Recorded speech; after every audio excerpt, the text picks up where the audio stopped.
Incredible greetings. Hello, hello, hello. Incredible greetings, everyone. How are you guys doing?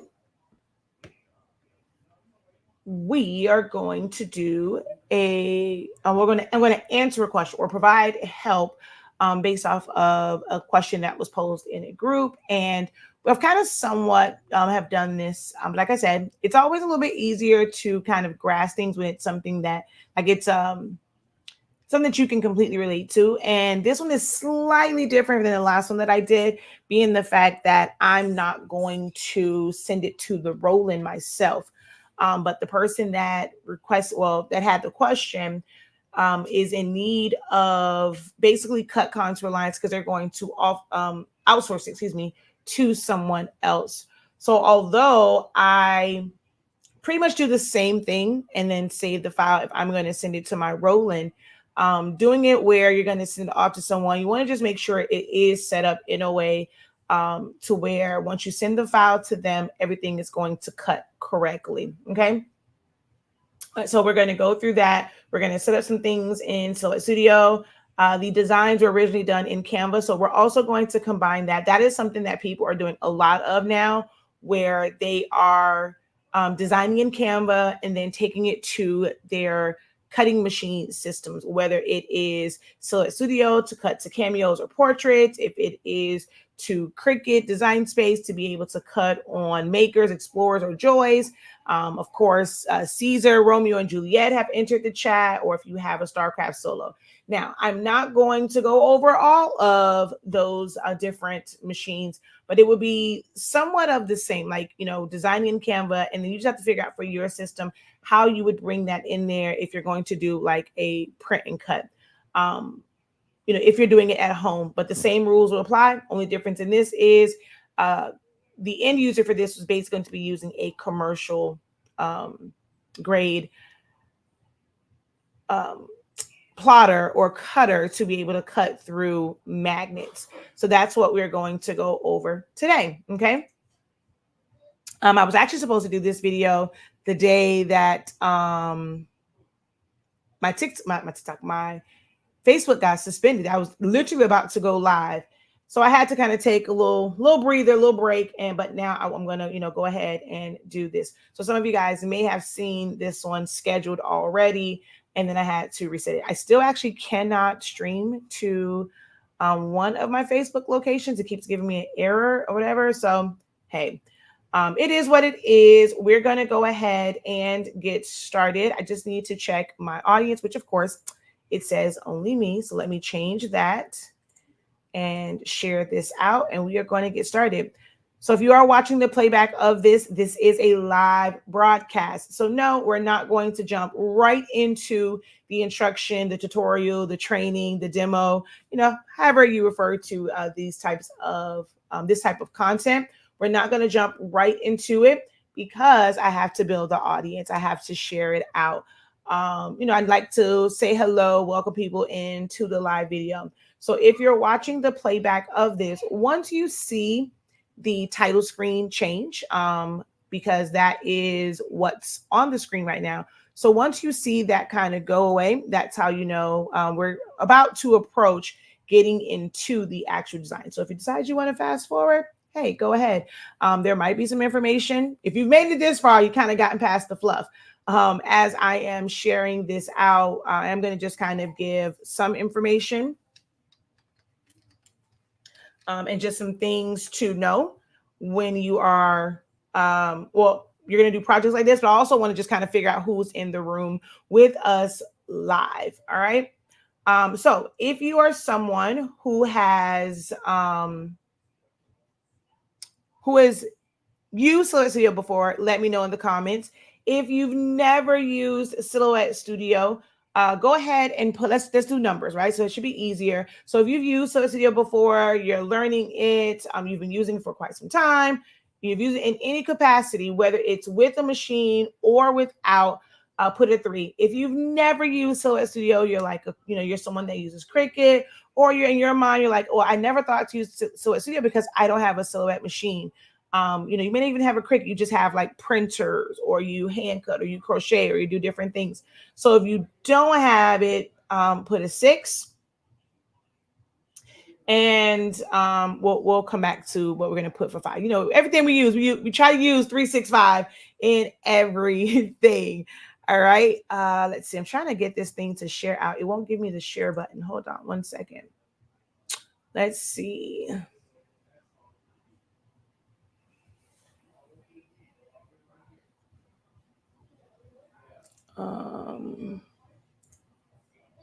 Come on.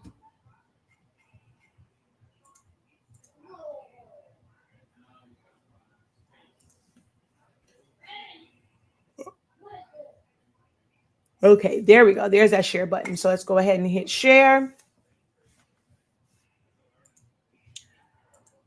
I didn't do a caption, so I'm just going to hit share to the groups. I did not create a caption for these. And one more.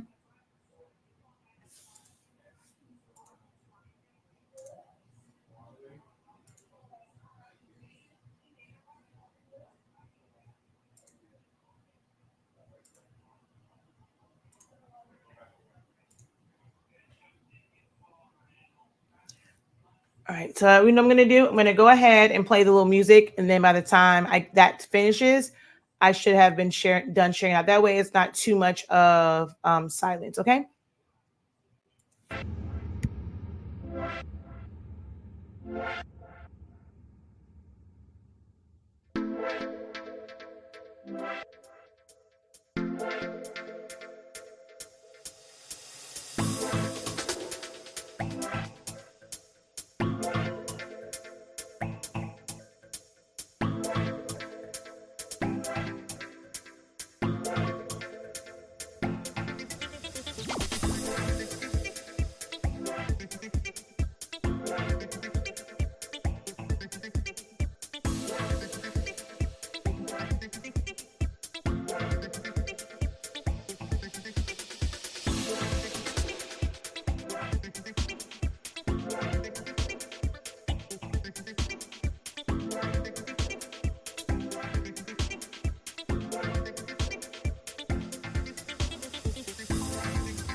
Alrighty. Welcome back, everyone. Okay, so I actually had the wrong screen shared, so I got to change that. All right, there we go. All right, so I had to change the screen. All right, hello, everyone. Once again, I am Shakia, the professor of HS Inc. 365. We are the home of Honestly Speaking, Soulaholics Anonymous, and 365 Creative Academy. This live demonstration is brought to you by a question that was posted in a group. What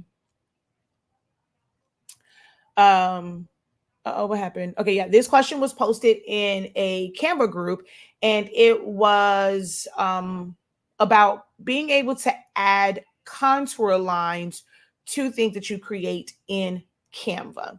All right. And while you cannot technically do that from Canva, Silhouette Studio is a free program that will allow you to take designs that you have created in Canva and be able to put a actual cut contour. So there is a way. So I know someone's going to probably listen to this like, oh, that's not true. You just have to save it as a PNG, then bring it back and then add an outline. So while you can put an outline or an offset utilizing Canva, simply doing that doesn't make it a contour line or a cut contour line to where an outsourced company would be able to read that and be able to cut it out. Or even if you send it to your own cutting machine, it would not be able to read that as a cut line without it first basically detecting it and doing essentially like a trace or a trace and detach on it so that you can what's what I'm looking for? Be able to cut it. So in this case, the person that asked a question over in one of the Canva groups, they create some things of like with ice creams and things like that over in Canva, adding the names and stuff to it. And then they were making magnets, but they were hand cutting them. And now they want to outsource it to have them, be able to be cut. So I'm going to show how to do that. Now you do have to have Business Edition. Business Edition is a one-time upgrade, okay?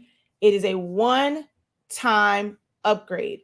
So you don't have to worry about paying every single month to have these features. But you have to have Business Edition in order to save this in the proper format so that it maintains its vector component or vector properties for the cut line for when you're sending to a company. So you're basically going to send it to them as a PDF or portable document format. Is there print to PDF? Yes, but that does not, it doesn't retain like the data or like how it should be set up for it to be cut contour. If somebody else was to open it, it's going to pretty much just open up like a flattened JPEG image. So we don't want to use print to PDF. You have to have Silhouette Studio's Business Edition, which you can access on our site. Just click on at the top, Business Edition, and you can purchase that for basically 50% off. Okay. So let's go ahead, get into this. I'm going to start over in Canva and show how you would basically go about this, like when you're creating it in Canva. I want to point out some things. So this is going to be a full-on teaching and training. This is something that you're going to want to bookmark, be able to come back to, because there's going to be some things in here where if you're not familiar with it, you're not aware of it, you're going to end up doing some of these same things when you're creating designs, and you're going to feel like, okay, it has to be me, something's wrong. And it's not, well, I guess it will be. In this case, it will be something that you did wrong in the fact that you did not set the file up properly. So we're going to have, this is going to cover some training on just understanding files, how they operate, understanding size, and how that affects the quality of the design, how to properly save them. So there's going to be a lot of training in this other than just, okay, let's click a button to go from Canva to Silhouette Studio. Let me do whatever I have to do and just save it. I know some of you guys probably prefer that, but we really focus on teaching down to the basics and getting to the root of things. So I give a full class on these types of things, okay? All right, so I'm going to come over here to Canva. So I've already brought the files in. So the way that this, oh gosh, I don't want to say this person. I don't know if he minds me saying his name. I'm just going to say Joel. All right. The way that this was set up, pulling the images and things like that, and then adding the little circle to it so that you can put like prices and things like that. And he's utilizing one of like the text effects in Canva where it has like the hollowed letters or outline letters and things of that nature. So it's a click of a button to set that up versus like if you were to do that in Silhouette Studio, there's a couple of different things that you would have to do in order to get that effect. So that is going to be a lot easier in Canva for that particular, style, because it's kind of already set up as a preset. It's things like this that makes people kind of gravitate towards Canva and can make it a great system to learn, because some tasks, it's just going to be easier to set it up there and then save it and use it in your preferred program. This is something that I do all the time. I'll go to Canva, I'll get elements, or I'll use some of like their text effects and things of that nature.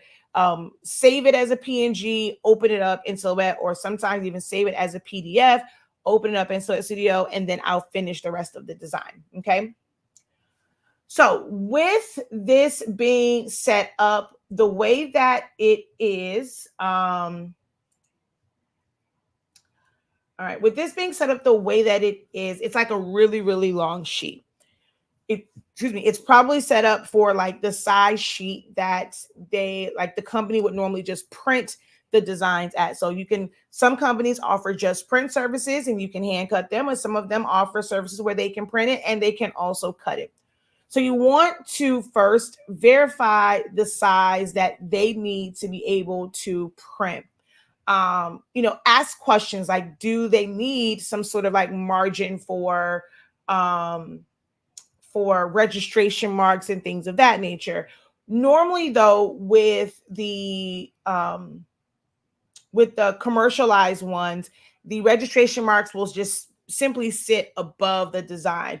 Whereas like Silhouette Studio, when you do registration marks, many like to try and take advantage, because, we're crafters. As crafters, you're trying to figure out how to save every little nook and cranny, use up every single space, right? This is what we're used to. How many of you guys are like that, to where you want to be able to maximize a sheet of paper, a sheet of sticker paper, a piece of vinyl, a sheet of vinyl, sublimation paper? If you're order DTX, you're trying to squeeze little things in there. Who here is guilty of that, where you're like, look, I want to use every nook and cranny. I want to take full advantage of all the possibilities, like, every resource that I have, I want to maximize it. Who else is like that?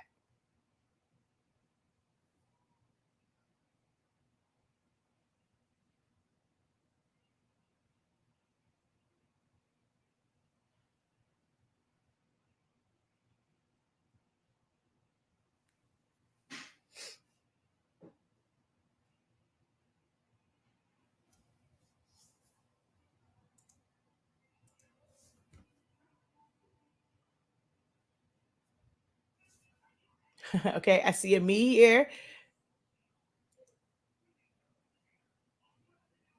I guess it's just me and you, Crystal. We're the only ones that try to take advantage of like when we're on our like Cameo and our Cricut machines and things of that nature. She's all the time, every single day. I guess it's just me and you. I guess it's just me and you. The rest of them, hey, they're like, look, I just want to do it the easiest way possible. I don't want to try and figure out how to save. All right. Oh, no, okay. So Baby G says her as well. But yeah, normally, like, let's say if you were to do print and cut here, we try to put, designs here within the registration marks. Well, I have a Roland BN20, and when it prints the registration marks, it puts them above the, like, wherever the print is. So instead of trying to fit in between the registration marks, because it's the same way, it has a mark, it has actually a circle on one side, and it has some L brackets like on the other, it has L brackets on at the end of it. So it's kind of the same, but they don't put the design in the middle here. every time I've done a print and cut, it normally starts below. So where the registration marks are, you know, they're like there's nothing in the middle of it. Okay. So if there is, so like lengthwise, there's probably no restrictions, but widthwise, there might be restrictions. So their what is it? Their paper might be able to, like, they might, when I say paper, like let's say they're vinyl or even paper, it might be like my Roland being 20, it's a 20-inch roll. But because of the way the printer is set up, I cannot print the full 20 inches. And if I'm doing a print and cut, it makes it even smaller. So out of that 20 inches, I safely can do about 18. All right. Your printer, who's, you know, if you decide to outsource, they might be the same way. So even if they don't offer up, if you don't sit on their website, ask the question, okay? What is the max size, whether it's for print or, you know, if it asks a specific question saying, what is the max size for print and cut? Get the width. That's going to be the most important one. The length of it or height, it's not always, you know, because you can print a really long, you can do really long runs, especially if they have a roll to roll printer.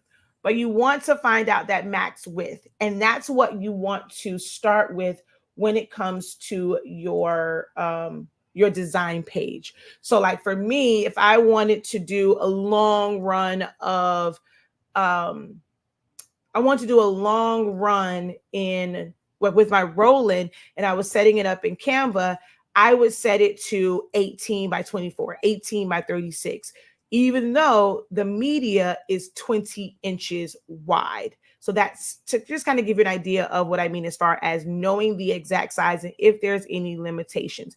And you want to set that up.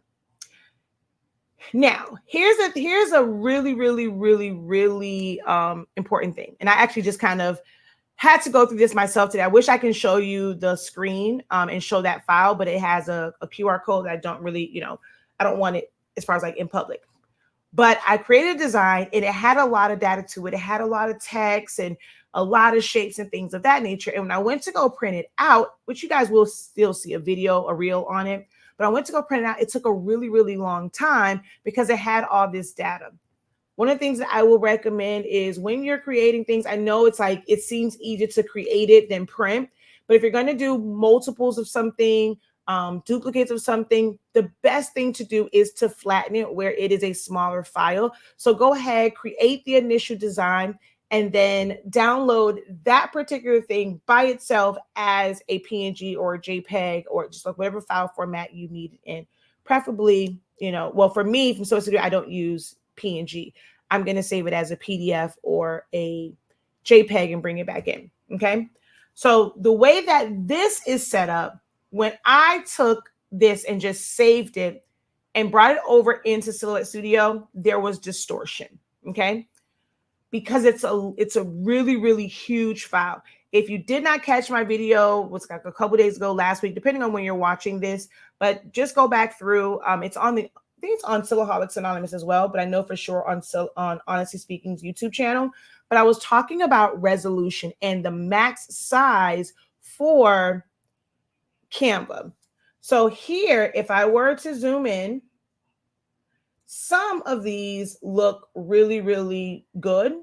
They're high resolution images, right? But in saving it, which I'm going to go to the one that I did save, I think it's this one. I want to say it's this one.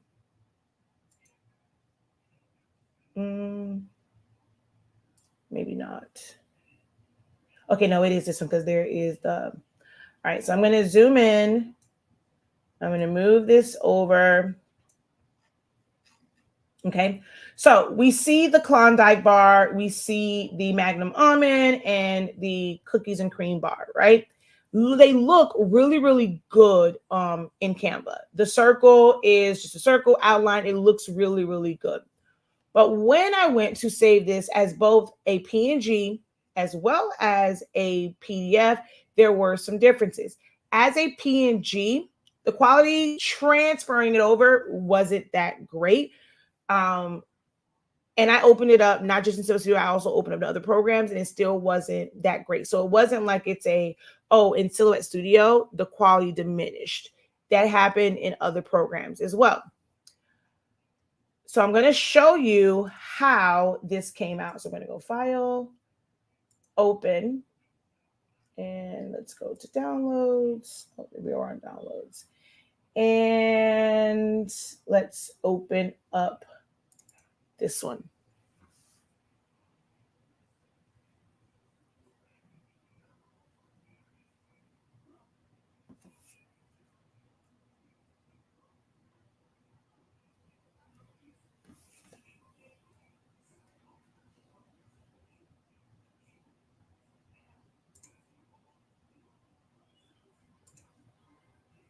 All right, so doesn't look too bad, right? Or is this the one? Okay, this may not be. Oh no, this is the good one. This is the one that I saved as I think this is the one that I saved as a PNG, and then I took it into Photoshop. Hold on. So let's go to the other one. Let's go File, Open, and let's see. Is it this one?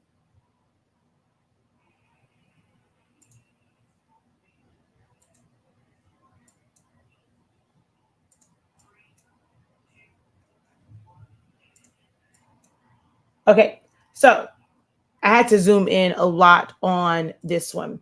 But if you look at the circle and then you look here, there are some pixels to it. That means that if you print it out, you may potentially see those pixels. It's not going to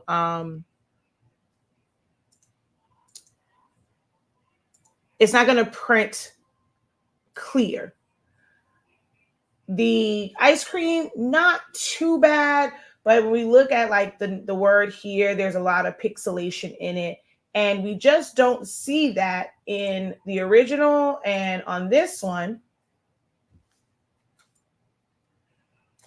well, I had to zoom in a lot on that one, but we don't see it as much here. And we don't see it on the original. Now, if you were to open up, we're going to talk about two different ways of opening up files in Silhouette Studio, okay? If you were to have your preferences set to not auto PNG trace, you would have to do a trace and detach in order to separate these. So it's not like, well, I guess technically you are still tracing and detaching in Cricut Design Space when you first open up and you remove like the white and all that stuff. But you would have to do a trace and detach in order to separate all of these ice creams, okay? And that can take a really long time for it to process, depending on your computer. There's a lot of, like some of these that have white to the outside, so you're gonna still have to go in and modify because it may not pick up on those. So I'm going to also do a auto PNG Jeepers Creepers trace file. So I'm going to come down here to my preferences. I'm going to go to import, and then I'm going to go to auto trace. This is not available in all versions of Silhouette Studio. This became a thing, I think, like in one of the 4.4s. So if you have 4.3, you're not going to see this option. And some of the earlier 4.4s don't have it either. It is one of those mid to late 4.4 versions. So every version does not have this. So if you're watching like, I don't see that on mine, you're probably using a version that has not incorporated this yet, and you will have to update if your system allows it. If everything is working and you don't want to rock the boat, then I recommend not upgrading if you feel like it might rock the boat on your system, but you can always go back. But you can select auto trace, right? So I'm going to go ahead and hit OK. And I'm going to open up that same file again, and you're going to notice some differences, okay? So I'm going to go File, Open. I'm going to come down here and we're going to open up the ice cream file again.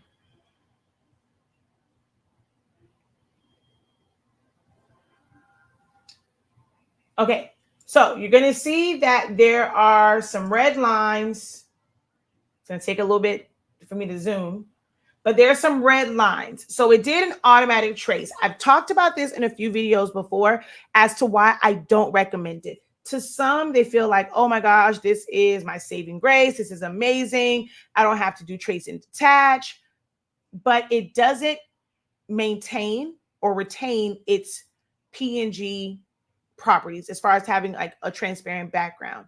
Yes, you don't see a background, but if you ever had to move anything or modify anything, you're going to see white behind it.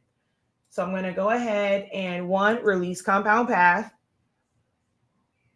because it's a lot of, little images and we just did a trace on it. So you do have to release compound path. Okay. And I'm going to pull this one down. Uh-oh.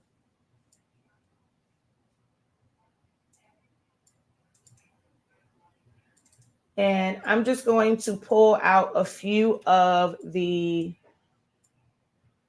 what's these things? Edit points. And as you can see, the background on this is no longer transparent. It is now white. So it changes the image. Okay. And you can see here the quality of the word Klondike original. Okay. Not the best quality. Now, if I come over here, I'm not going to do, oh, that's a JPEG. Okay. That was the issue with that one. So we're going to close out. No, come here. Okay. So I'm not going to do the whole thing. I'm going to just trace kind of like in the same area I was before. I'm going to come to the right-hand side, go to Trace Panel, select Trace Area, and place my box around. I'm pretty much focusing on these 3 ice creams. I'm going to take my scale down, force of habit, and then I'm going to take my threshold up until all the edges are masked in yellow. And then I'm going to hit Trace and Detach.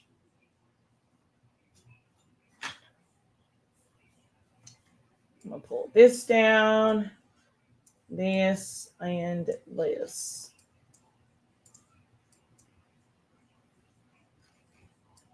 This one, only because of how I'm going to show you how I saved it, is a way better quality than this one. So here you can see this was just saving that file directly from Canva as a PNG file, and it wasn't the greatest results. And then we have this one. Okay. So we traced and detached. We see here where it didn't pick up like on the white. You would have to use edit points to maintain or to fix that, not to maintain, to fix where the white is missing. But with fixing that, if I were to move, see, it remains transparent. It doesn't have a white background. So I'm very much team just trace it yourself. I don't really care for the auto trace because it converts it into a JPEG image or still a PNG, but it doesn't have a transparent background. So I try to avoid, excuse me, using auto PNG trace. Okay. So from here, technically, let's say everything was great. All you would have to do, I'm going to do these because that's the ones we removed, is select whatever object it is. You're going to come to the star right here. And you're going to go offset. If you desire to have an offset on it, because you can make the actual outline a cut contour as well. You do not need an outline for stickers, for magnets. Some people think, how do I make a sticker? And they think they have to add an outline. You do not. You can cut it right to the edge of whatever the element is. But on this one, I'm going to add an edge, and I'm just going to fill it with, I want to fill it with green for now. This is essentially your cut line. So once I have everything set up, I'm going to copy. Whether I bring in one ice cream at a time, if I bring in multiples, if I trace and detach the whole sheet, I'm going to then arrange them how I want them to be printed and cut onto the film or paper or whatever whatever the company is using, or if you're printing yourself. I have an in-house Roland BN20. So I'm going to go paste this over here. Okay. You're going to arrange it. Make sure that your outline stays with the original element.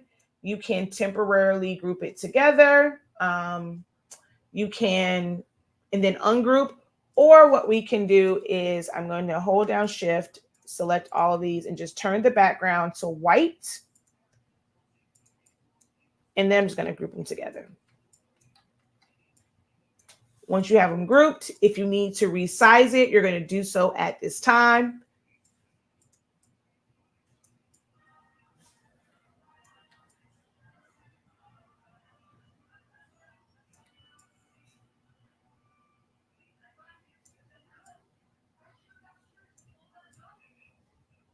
Okay. And I'm going to just duplicate this. But as you can see, he had a lot of different ice creams that, he can just basically fill the page up with.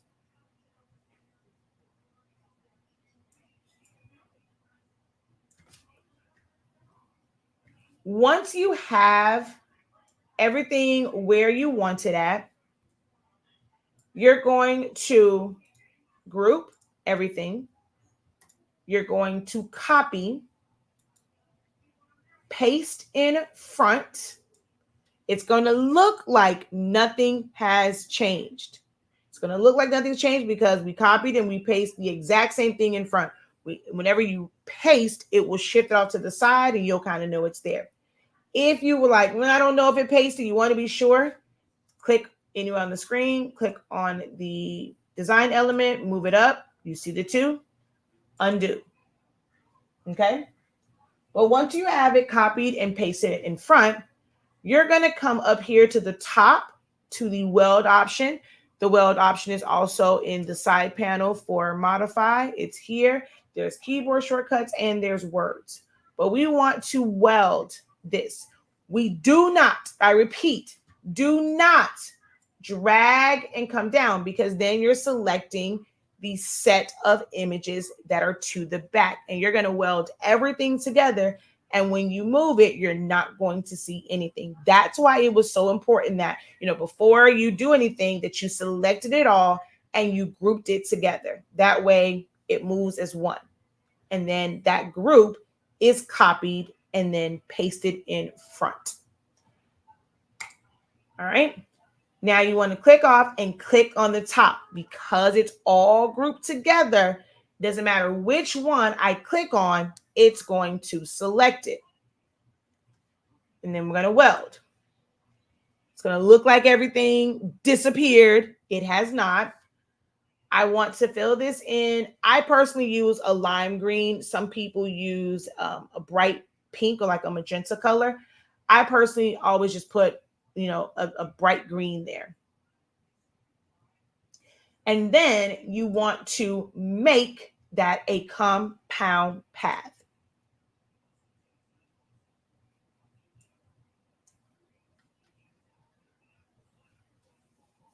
What I have done is created the outline that will cut here. Oh, we have to turn so I'm going to select everything and turn the line color off. If you are going to send it to anything that has a rip, like if you're going to save it, I'm going to put it this way, you're going to save it as a JPEG, you're going to save it as a PDF, because you need to, even for yourself, move it to a different computer because your printer is in a different room. Do not ever, ever, ever, ever save with line color. You can utilize line color within Silhouette Studio. You can print directly from Silhouette Studio to a printer, and that line color will not show up. But if you do things such as save as a JPEG, save as a PNG, save as an SVG, well, as a PDF, I think it comes up even for an SVG. If you do any of those, that line color will show up. Okay. So make sure that you turn the line color off. All right. Now click anywhere on the screen. That's going to deselect everything. And now you click on the top one and you, oh, we already made the compound path. I'm sorry. So I already made this a compound path. So this is the cut line. This is the print. Most of you guys aren't going to ever really experience this or be able to see this part because you don't have a commercial cutter that has some sort of rip software. But for me, whenever I have to take things into VersaWorks, I have to save it this way, go into Illustrator, which I'm going to show, and then I can open it up in VersaWorks and it will have the cut contour lines. If you're going to outsource, it's the same thing.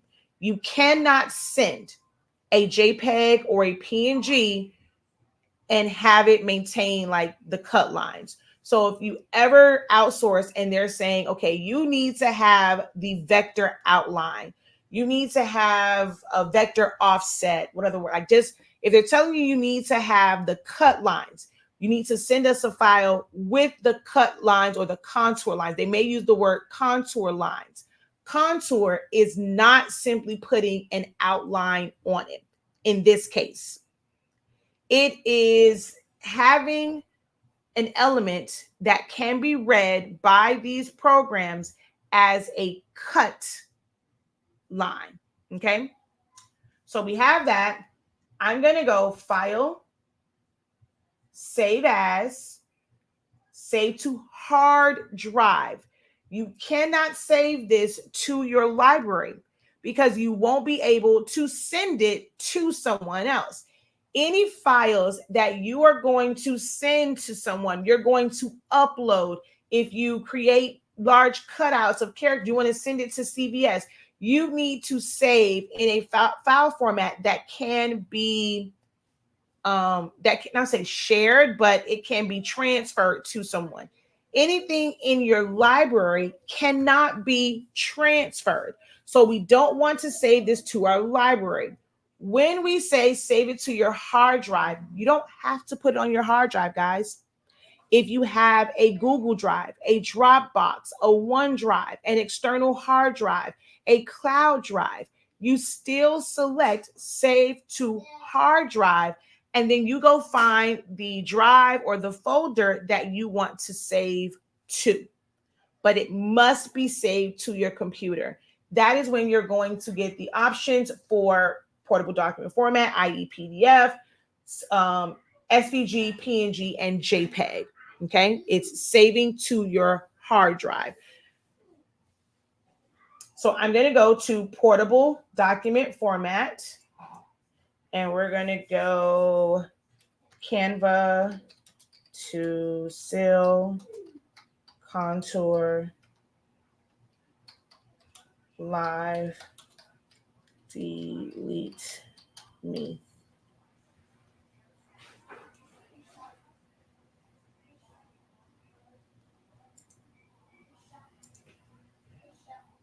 All right, so I'm going to hit OK. Oh, I didn't open it. I'm just going to show you what happens. Like I said, most of you guys won't ever experience this part or go this far, but I'm just going to show you what happens on our end when you outsource to a company to do your print and cut for you on a commercialized print and cut. I mean, on print and cutter. So I have to wait for Illustrator. While that's opening up, let me see. Are there any questions over here?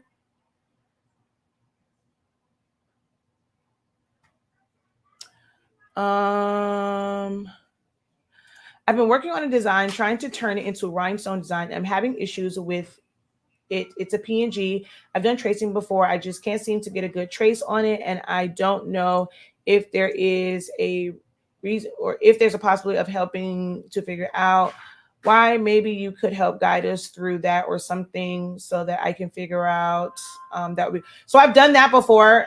It all depends on the image that you are using. And it might be something where just a simple trace is not going to work. You are going to have to manually vectorize it. I actually just did that as a live video. I've done it as a live video several times, but I really just did one a few days ago, and it was a hornet. So you're going to have to manually basically create the shapes using that one as a guide. I don't have any Canva classes. I've never offered Canva classes in my academy.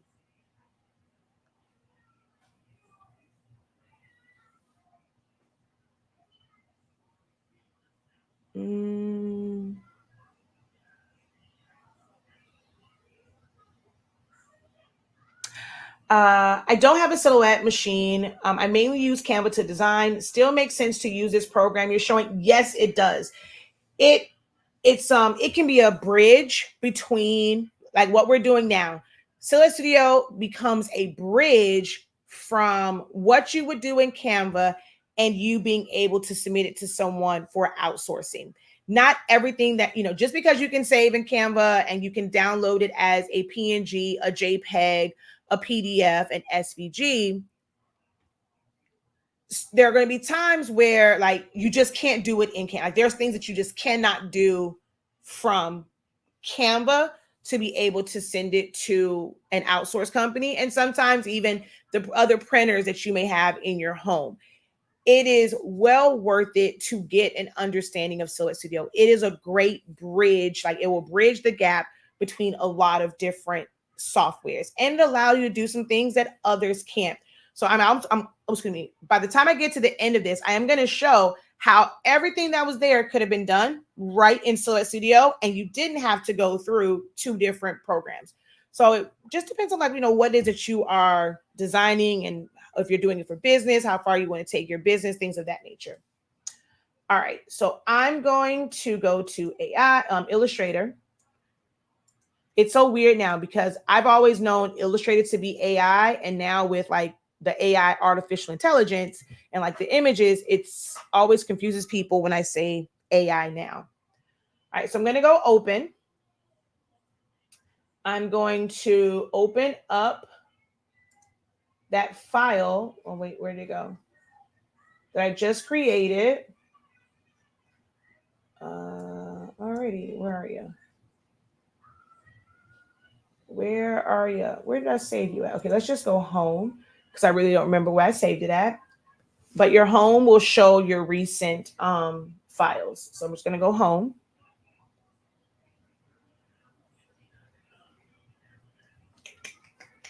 Alrighty, what's going on here? Okay, there we go. All right, so I'm going to go here.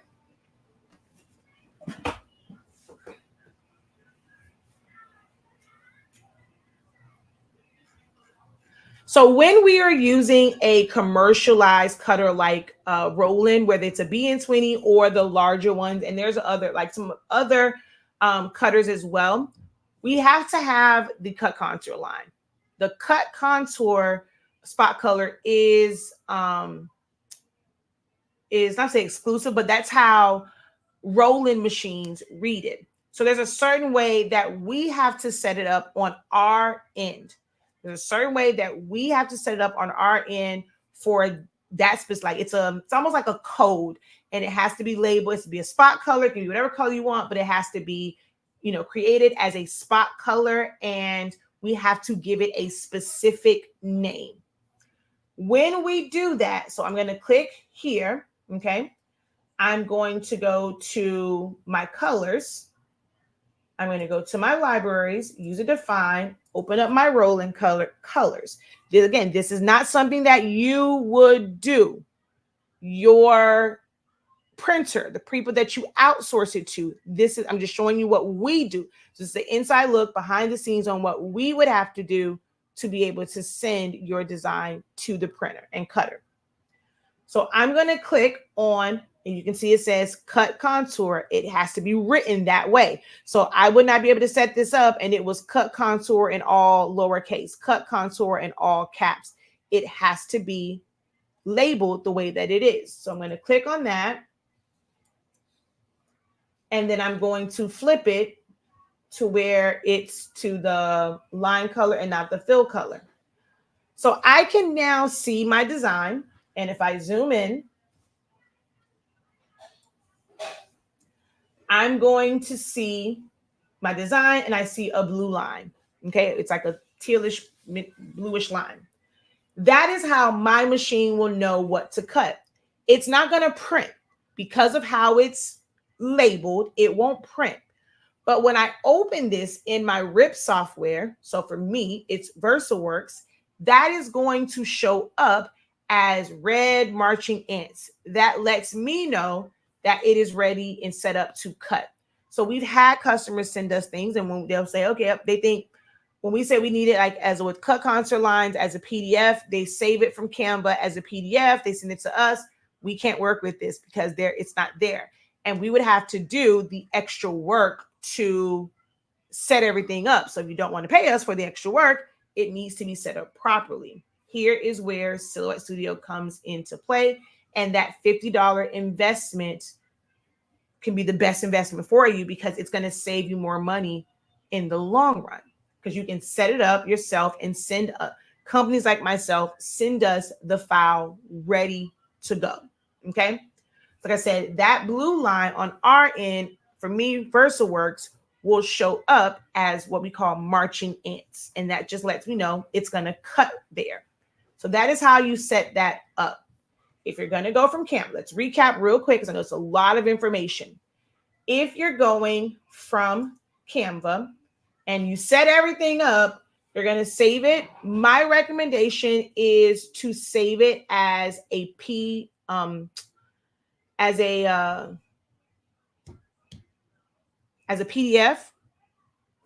because it will maintain, like it should maintain its transparent properties. And then with Silhouette Studio, Designer Plus, or Business, you can open up PDFs and you can tell it you want it to be either vector or you want it to be, a flattened image. But you would save it like that.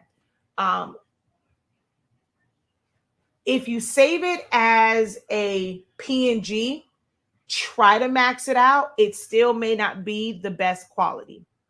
But once you have that file saved, you're going to open it up in Silhouette Studio, and then you're going to do what's called trace and detach.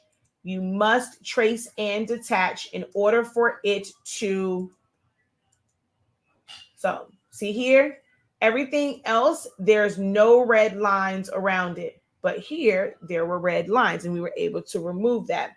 So you would have to trace and detach this whole thing. That can slow down your computer depending on, what type of system you have. It can make it shut down because it's trying to read through so much data. I personally would not recommend doing it this way, where you are setting up the file completely in Canva first and then bringing it over to Silhouette Studio. It's going to be and it's going to work out better for you to set up each individual element, in this case, ice cream, as their own PNGs. Bring those PNGs into Silhouette Studio, trace and detach them, and arrange them. Now, you can save those elements to your library. Even if you don't have a machine, you have access to the library. So if I were doing this, like this is a project that I'm always doing, this is where I would use my library. I'm going to bring in the SpongeBob ice cream, the Kung Fu Panda, the watermelon bomb pop. I'm going to bring in those, set them up in Silhouette Studio and as individual files, and I'm going to save them to my library. Or you can even save them all in one big file. But when I get ready to set up a file to print, I'm only going to put the images that the images or the elements that I want to send to print for that particular order. So you can either save them individually, like I said, in your library. That way it's really quick to get to it. Or have you one file that you bring all of the images in, and then you bring them, like you create a design page and you bring them over to be able to, save, because everything else will already be set up because you're going to set it up completely like I'm going to do now. So here's my recommended way of doing this. Okay. If you're going to still use Canva. In this case, it's already set up. I wouldn't want him to have to redo all of this over again. Okay. So I'm going to just come back to this one.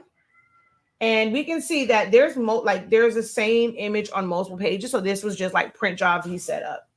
So let's say we take the SpongeBob one, okay? I want to create a new Canva file. So I'm going to go, I'm just going to go to my home. I'm going to go create a design. And we want this to be fairly large, even though these are going to basically be printed and, designed, resized, printed at about one, maybe no more than 2 or 3 inches. For a better quality, I want in this case, ice cream to be set up larger to ensure I have a great quality. And then I will shrink it down. But if you design it here in Canva, you bring it into Canva, if it was bigger, you size it down, it's like 3 inches, you save that, you can't ever really increase it because it's going to distort because you saved it as such a small file and then we're blowing it up. If you didn't watch my video on that, go check that out. I give a full breakdown. So I'm going to use just 12 by 12. All right. So I'm just going to go custom size. You guys see it's here. You would change your units of measurement to inches and then type in 12 by 12. I'm just going to click on my 12 by 12. Okay. I know if you're on mobile, I don't know if you can copy and paste to like a new window or how that works, but over here you can.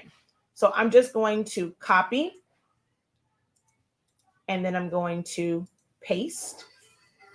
And I'm going to max this out to this 12 by 12. Is it going to go all the way to the sides? No. I just want to max it out within this 12 by 12 box, okay? I'm not stretching it out, and Canva won't let you stretch and distort anyway. So we're going to max it out. He's already added like the little circle, all those different things. I'm going to go share. And I'm going to retitle this. So I'm going to say ice cream mag master. Why am I in all caps? Hold on. Ice cream mag master file. Okay. I'm going to go share. I'm going to download as a PNG. I can technically leave this like this, but I am going to just take it up, a little bit. You can max it out. Of course, that's more data. It's going to be a bigger file. So I'm just going to, let's just go like 1.5. So right there, right? I'm going to go transparent background and I'm going to download. While that's going, I'm going to add another page. I'm going to come over here. Let's take, what is this? This is ice cream banana split. So I'm going to copy and paste.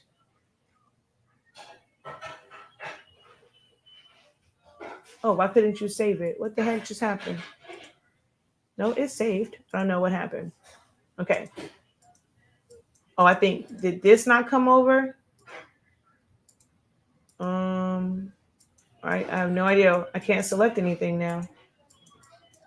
Alrighty then. Oh, it says view only. Okay. Let's see.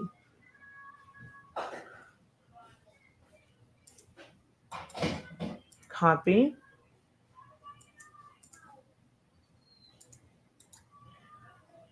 Paste. Okay, there we go. I'm going to max this out to the 12 inches. Okay, make sure I have space around it. And I'm going to go share, download. And then I'm going to go page 2, right?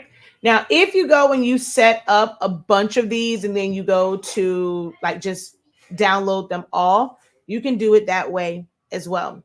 If you're, each day you're adding on a different one, you can just go to that page and then be able to save it. Okay. And we're going to take this. I think it's like 1.5. I think I went to. Okay. And transparent background, make sure that's selected. And we're going to go download.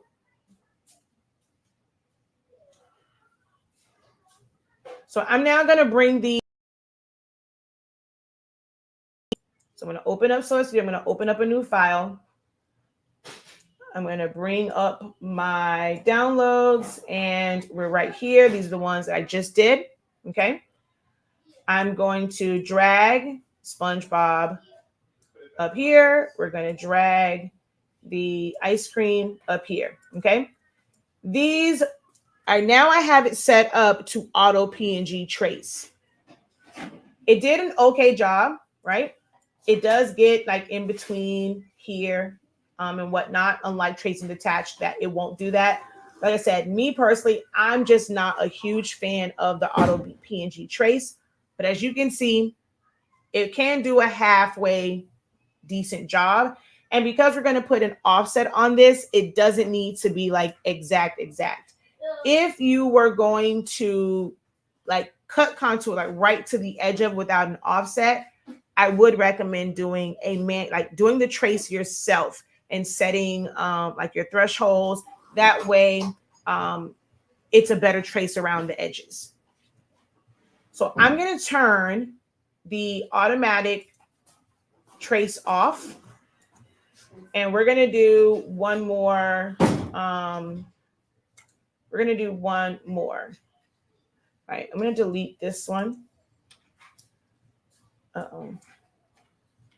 And I'm going to delete this one because I want to show like if you bring in multiple or you save multiple. So let's go Candy Clash. We're going to go copy.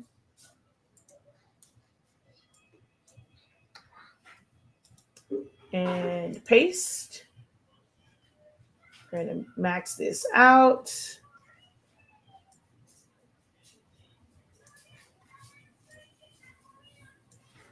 Okay. And then we're going to go, let's bring in the ice cream sandwich. Copy. Paste.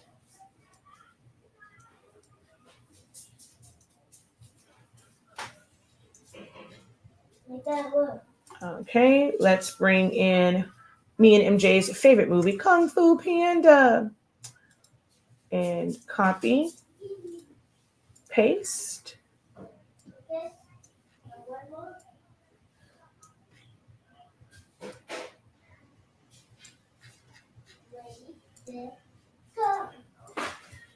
All right, so this one's going to be a little interesting because it's like multiples on this. So let's do this one. We're going to go copy, paste, and I'm going to max this out as well. Okay, so that's done. I'm going to go share. I'm going to go download. I wanted to do all the pages, transparent background. So all my settings are saved. 1.5, transparent background. I'm going to do all of them. We're going to go download and then download. Okay.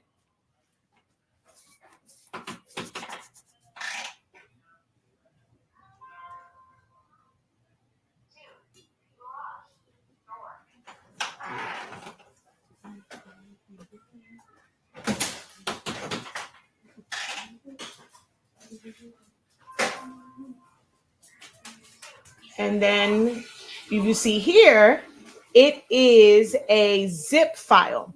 So it's not individual PNGs. Because it's multiple files, it doesn't make it one big PNG. Each one of those will still be an individual PNG, but it's going to be in a zip file. So you are going to have to extract that in order to get each of those 4 files. So I'm just going to go extract all, extract. It's going to show it to me, and then I will be able to bring those into Silhouette Studio. You do have to bring them in individually. You cannot drop more than one file into Silhouette Studio at a time. So I'm going to, where did it go? Right here. We're going to just drag and drop number 4, number 2, number 3, and number 1. Okay. The biggest difference in this is these have a big box around it. We still have to trace and detach them whenever you bring in a PNG. So for some, it may feel like this is too much. They rather have the auto on, but I have my reasons why. I don't care how long it takes. This is still a better result. I don't do things to do them faster. I do things to get the best results. And for me, tracing it and detaching does that. So we're going to, and certain colors, sometimes you can do multiples at one time. I'm going to do these individually. So trace, select trace area. I'm going to start with Kung Fu Panda. Okay, I'm going to max it out because it's a PNG, right? There's no color to the outside. I could just go all the way up to like 100. I recommend like 99 though. And just max it out and then just go trace and detach. Like you don't have to try and really figure it out because it's a PNG. And we're going to add an offset to this. So I just normally max it out, or 98.99 is as far as I normally go, and then trace and detach. You're going to click around it, delete it. So now this, okay, wait, it may have something is attached to it. Oh, it had a little stragglies. So if you double click, those edit points are equivalent to cut lines. All right. So I'm going to do it over here. Select trace area. Place my box.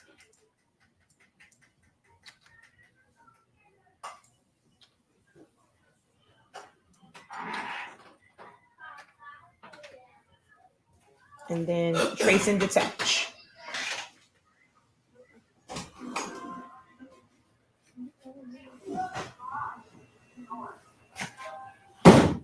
Ooh, so that piece I didn't even notice was separated. So I'm going to click on that, hold down shift, click on the rest of the image and move it. And we're going to group this together. And you see right here where, oh, wait, you know what? This might need to stay a part of it because that's actually part of the words. Sometimes it will get cut off. So I actually want to keep, oh man, that part I would have to trace this again in order to keep that part. That is actually a part of, you can see it here. So I have to redo that. Hold on. So let's back up. So I may have to take this all the way to 99.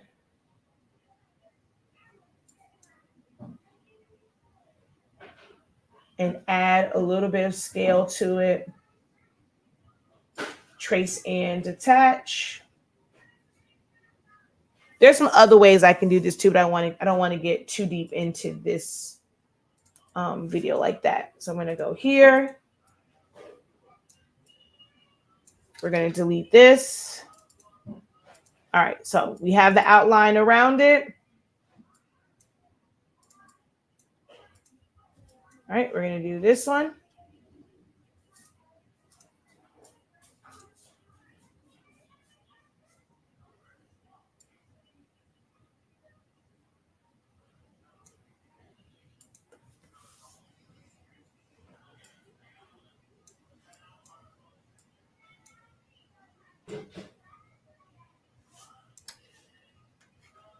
Okay. Now, with this one, there's a gray background. The one thing that's great, I'm not sure if like maybe it just didn't remove it in Canva, but you can do what's called point editing in Silhouette Studio and remove backgrounds that are like difficult to remove with your standard background remover. But I'm going to see how well I can get this one. So yeah, I'm going to pick up on the gray. So yeah, that one I would have to manually do. I'm just going to focus on the one that's by itself. We're going to increase the size of that, and we're going to go trace and detach. The good thing, though, is it looks like that push pop is the same exact size as the rest of these. We're going to see. I'm going to duplicate. I'm going to put a red. Let's do, I guess I can do red. And I'm going to remove the color.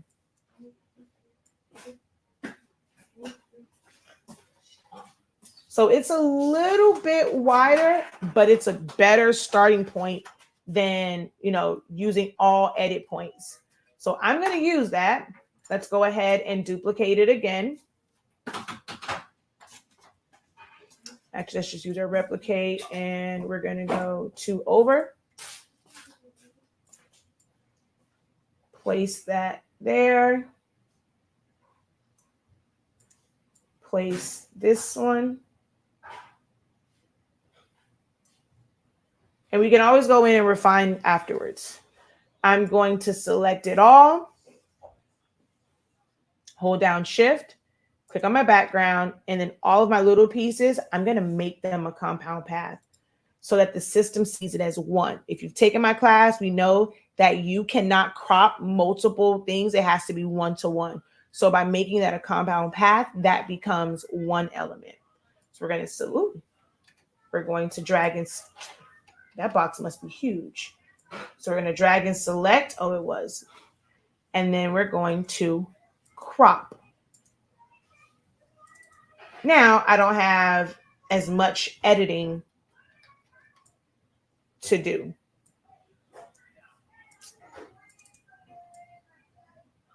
Especially around like those little curves.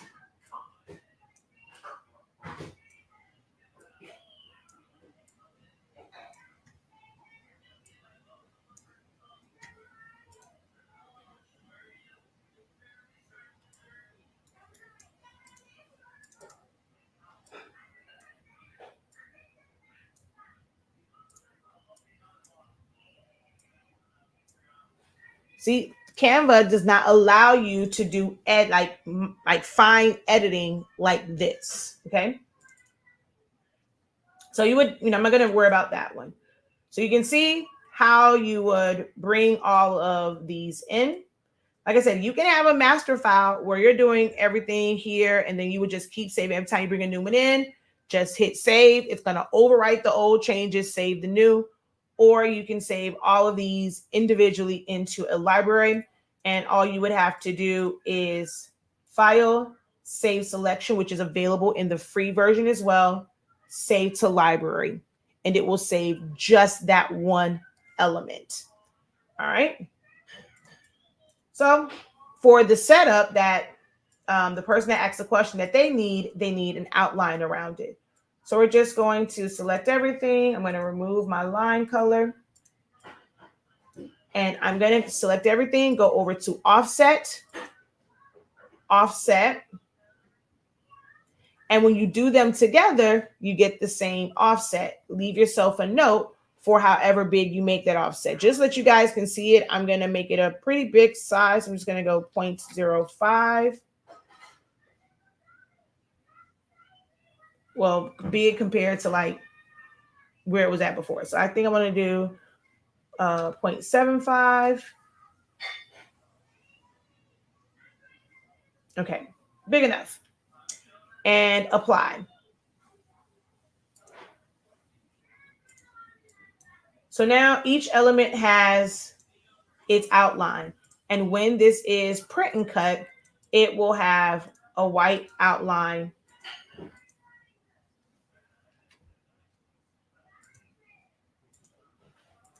There we go. It'll have a white outline behind it. So this is where I recommend you would save it. I'm sorry, group it, and then save selection. So I'm going to do this for all of these.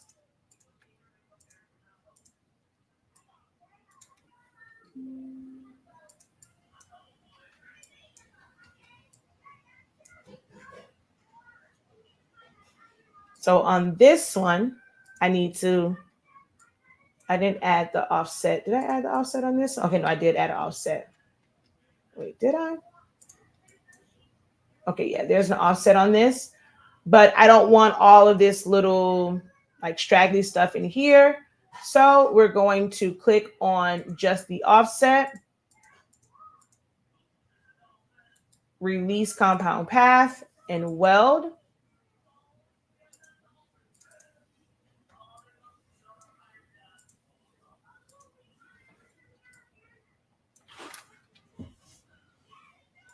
And then I'm going to make that back white. Select it all, group.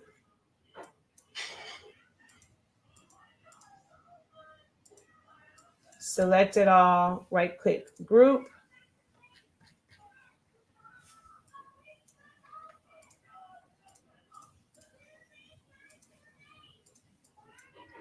Group, group, group, group.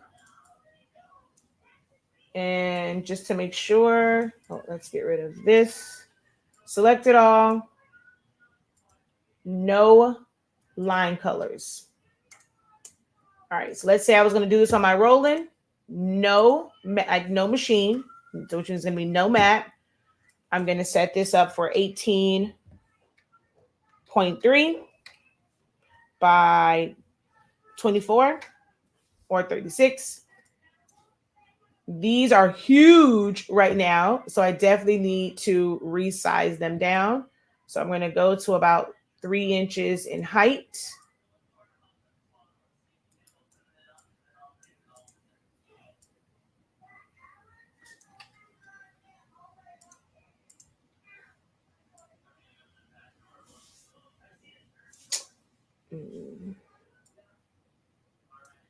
I'm going to try and get the SpongeBob close to the width of the panda. It's a longer ice cream, so I'm not going to be able to match the height of it, but I can match the width or close to it. That's why it's best to resize them together. Okay, so I have all of these, and we're going to place, arrange them how you want them.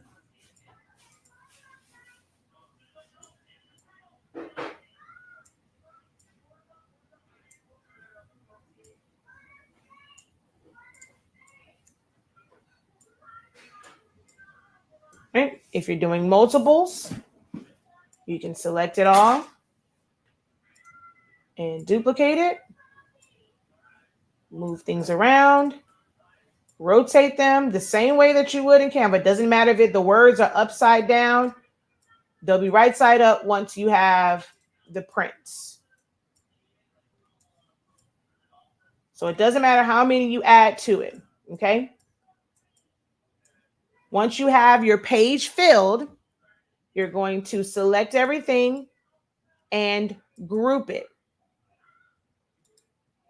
Right-click and copy. Right-click, paste in front. It's going to look like nothing changed, but always just move it and then undo to ensure that it pasted. You're then going to hit weld. Fill it with some color, doesn't matter what color, and make compound path. Then file, save as, save to hard drive, portable document format, title it, and then save it, and then you can email it to your printer, to the person that's going to do the prints for you.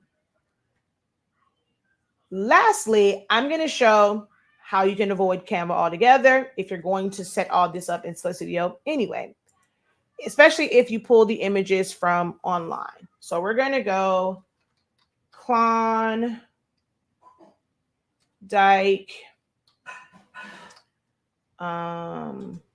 ice cream.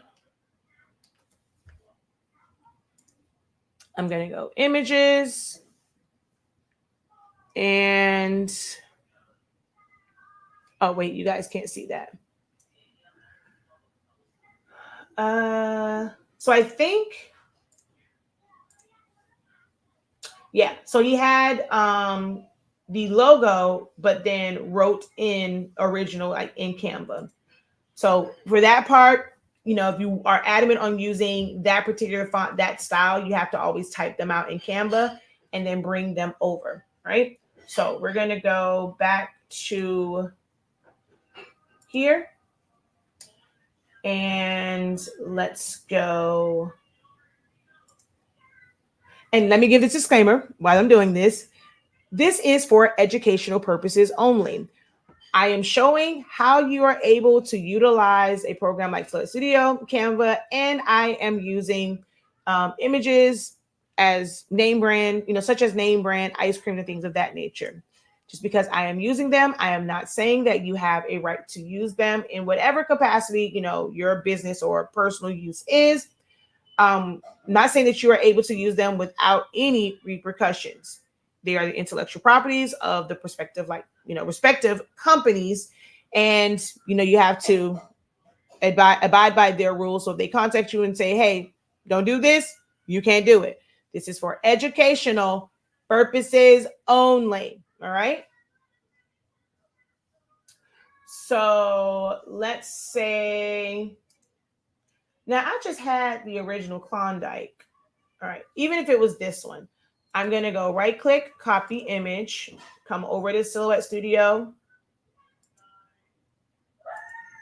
and I'm going to go paste. I'm going to go back to the internet because I'm not crazy. I know. Oh, here it is. Okay, so that's the original Klondike. Copy image, paste. Ooh, that's a true PNG. So let's go save image as.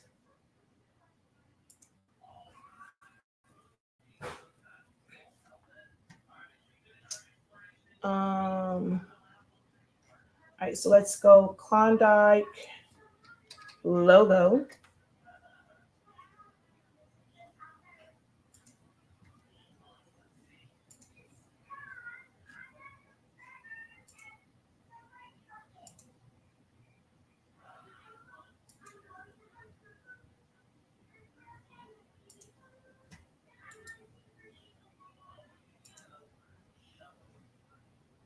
Ooh, so yeah, theirs is an SVG, which means that's going to be perfect quality. If you don't have Designer Edition to open up SVGs, you can still get a high resolution PNG. But once again, just because it's on Wikipedia doesn't mean that you technically can use it. Do so at your own risk. This is for educational purposes only. So I'm going to go to the large one. We're going to go save image as. Well, actually, no, I can go copy to copy image. And then, oh, wait, no, it's a true PNG. Dang, I have to save it. It's going to have a black outline. All right, so delete. We have to save image as Klondike logo. It's not an SVG. Save. And then we're going to bring those into Silhouette Studio. So I'm going to go to my downloads. Let's refresh. There we go. Bring in my Klondike logo, my Klondike bar.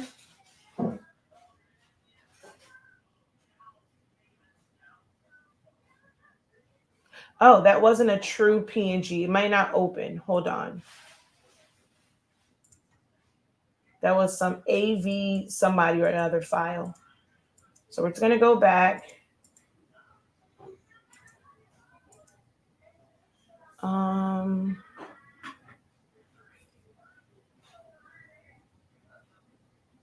Here, let's just do this one. Save image as. Oh, it's still a. All right, this is also how, let's see, we can do, let's see, did it open? And I've shut. Now it's trying to open that. It's going to take forever in Silhouette Studio. I don't know what type of file that is. But now I can't do anything until this opens or times out.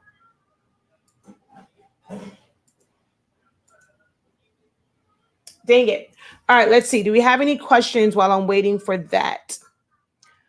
Thank you for explaining the AI you talked about is not artificial intelligence. I want to avoid. You can't really avoid AI. AI has been around for a long time. We actually operate in some form of AI every single day. There's AI like all around us. There's really no way to avoid it. Question. So how can I figure out if I want Canva or Photoshop to use with my Silhouette Studio? How do you want to design? Canva is really good for plug and play. A lot of elements are already included. Photoshop has, different design capabilities than Canva. So it just depends on you. I have subscriptions to all of them, and I utilize them for all very, very different reasons. I use Silhouette Studio, I use Canva, I use Photoshop, I use Illustrator, I use Figma. So yeah, a lot of programs, different reasons for each one. Ah, come on. I can't believe I did that. Well, I didn't realize that it said AI or whatever it was, because these are straight from the website, like the Klondike one, and theirs is what does it say, AVIF or something like file or something like that. So I needed like a different one. So like, let's say this one. Okay, this is a regular JPEG. That would have worked. Now I'm kind of locked out. Ooh, this one looks exactly like the one that he had. So we're going to go copy image, which I already know this is probably not going to let me paste it. Oh, it did. All right, so you just need to move. Okay, so we're going to go select trace area. So you have to do the same thing, right? Whether you do it from Canva or you bring in the image that you had to search for anyway, you're going to do the exact same steps. Select trace area, place your box, adjust your threshold, trace and detach. Remove the box. And then for my logo, I'm going to go select trace area,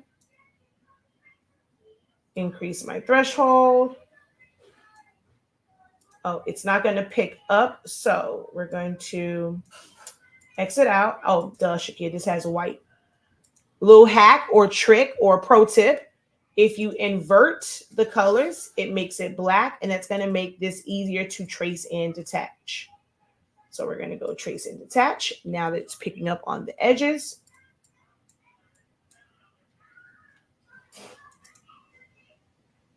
And I'm going to flip that back.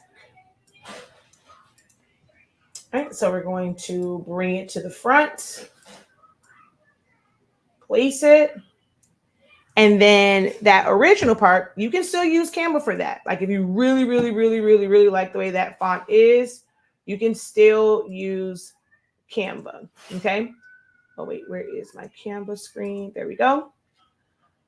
I'm just going to go, where is the original?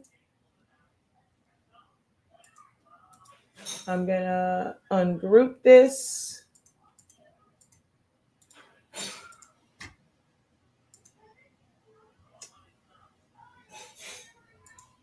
So you can create your own file, like separate file with all of the ice cream names. So I'm just going to bring this here, and it said original.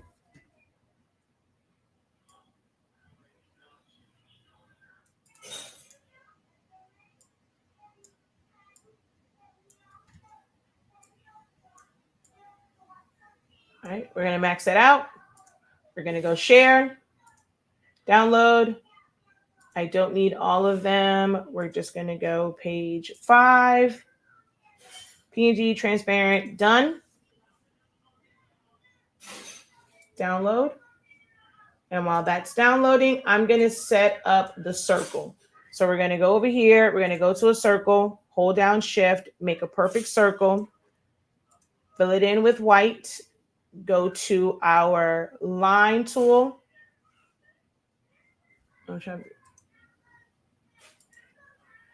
And take that up. So let's just go to 16. However big you want it, that's how big you'll make that, the point size. And then just place it. My original should be downloaded by now.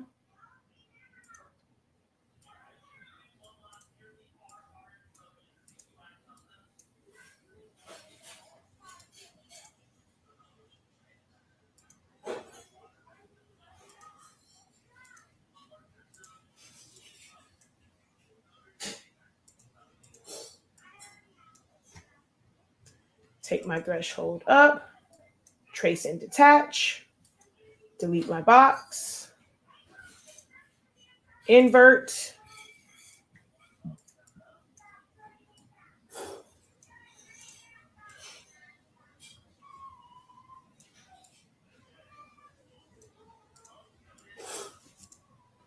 all right, so we have this created. I'm not sure where this was.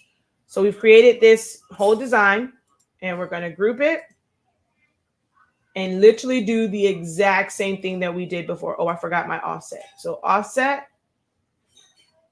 apply, white, no line color.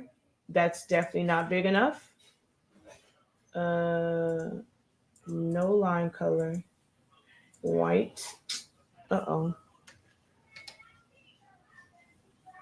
All right, what just happened? I don't know what happened. So let's try this again. Offset, apply, white, no line color, group.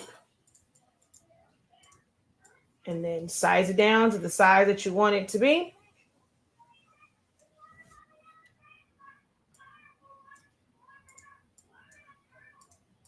Oh, you know what? On this one, let's ungroup.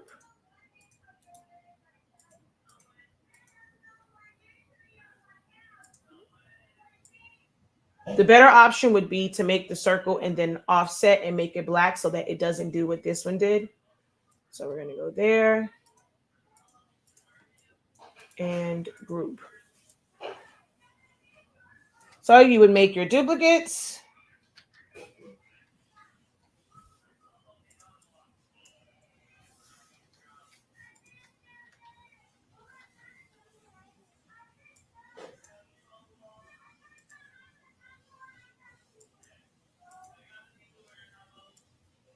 Select them all, group, copy, paste in front,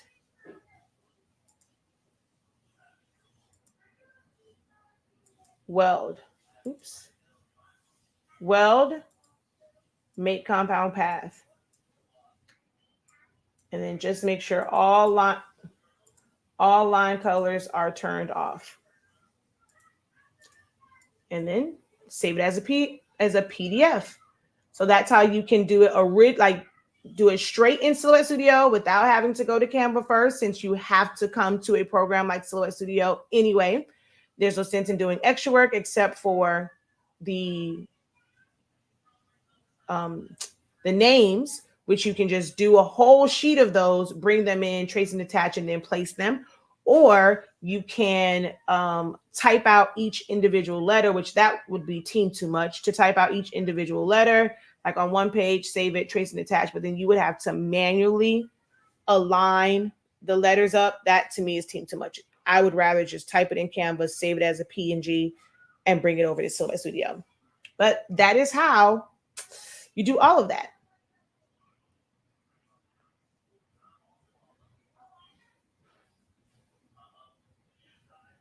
I'm thinking of being able to bring in, so it doesn't matter, like neither of those programs affect how an image comes in as far as it being clearer. If you're downloading, however you downloaded that file or however you uploaded that file, it's going to open up the same way, whether it's Canva, Silhouette Studio, Photoshop, Illustrator, Corel Draw, Figma, Flexi. It doesn't matter. However it is saved is how it's going to open up. Opening up in a program there, like you don't open it up there to make it clearer or change the resolution. We talked about that on last week.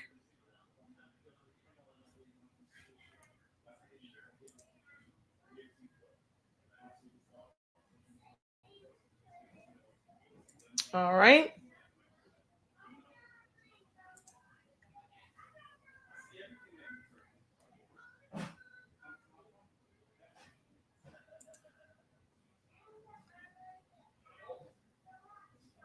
Any questions?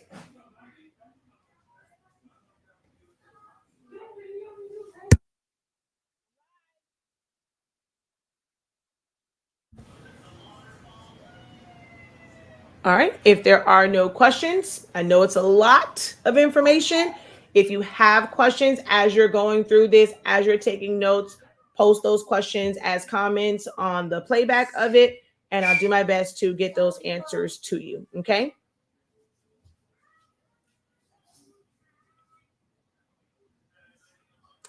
All right, y'all. Until next time, have a great one. Continue to unlock your creativity. Be incredible. Don't forget to visit our website, shop.hsinc365.com, to enroll in classes and purchase our amazing Sublimation products. Until next time, guys. Peace.